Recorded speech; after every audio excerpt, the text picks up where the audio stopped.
நிரந்தரம் இல்லாத உலகில் நிலையான இடம் தேடி அலைகிறான் மனிதன்.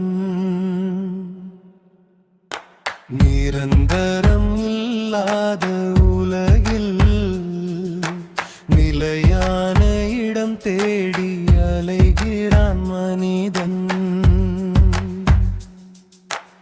எதுவும் இவ்வுலகிலே நிலையில்லையே, புரிந்து கொண்டால் உனக்கு துயரில்லையே.